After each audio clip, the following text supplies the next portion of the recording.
Assalamualaikum warahmatullahi wabarakatuh. Nama saya Fandri Albara dengan NPM 237405107 dari kelas A. Kali ini saya akan menjelaskan tentang studi kasus yang sudah saya buat, yaitu disuruh buat studi kasus sistem pakar dengan metode forward chaining atau backward chaining dalam bentuk slide presentasi, lalu kita jelaskan ulang melalui video penjelasan. Di sini saya menggunakan forward chaining karena NPM saya itu berakhiran dengan angka ganjil yaitu 7. Lalu untuk instruksi video instruksi pembuatan PPT dan videonya itu, yaitu kita disuruh buat sistem pakar dengan topik bebas, misalnya kesehatan dan lain-lain ini. Nah, lalu komponen penting sistem pakar yang diperlukan itu minimal 5 fakta awal, lalu minimal 6 aturan if then. Dan ketentuan videonya ada di sini ya. Baik, langsung saja ke penjelasannya.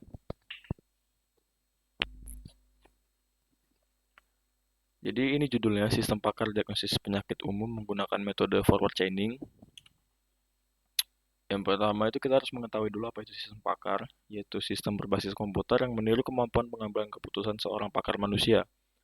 Dan metode yang kita gunakan itu forward chaining.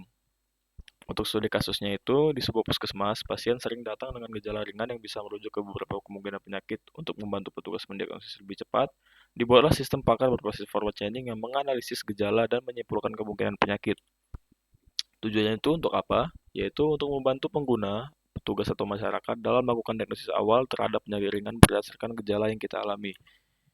Fakta awalnya itu kita mendapatkan 5 fakta awal di sini. Yang pertama itu mengalami demam, pasien mengalami sakit kepala, pasien mengalami nyeri otot, mengalami mual dan ruam kulit. Dan aturan atau rule base-nya itu, aturan if then-nya, di sini kita ada 6, yaitu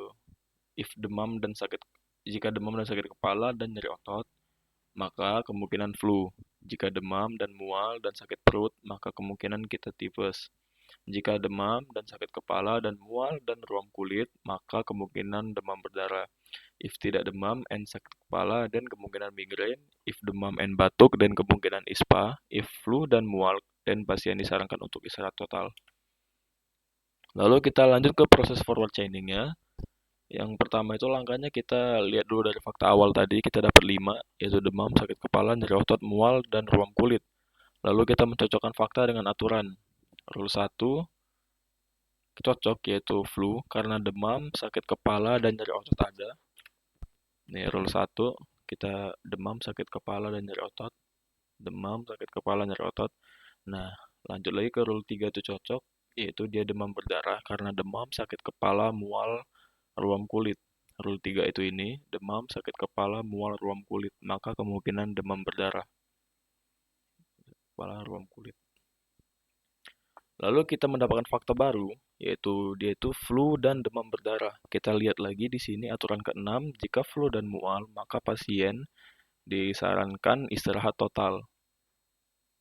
Oke.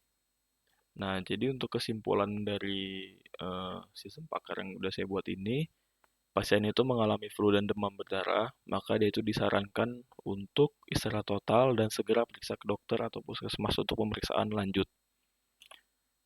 Ya mungkin sekian penjelasan sistem pakar menggunakan metode forward chaining dari saya. Jika ada kesalahan, saya mohon maaf. Saya akhiri. Wassalamualaikum warahmatullahi wabarakatuh.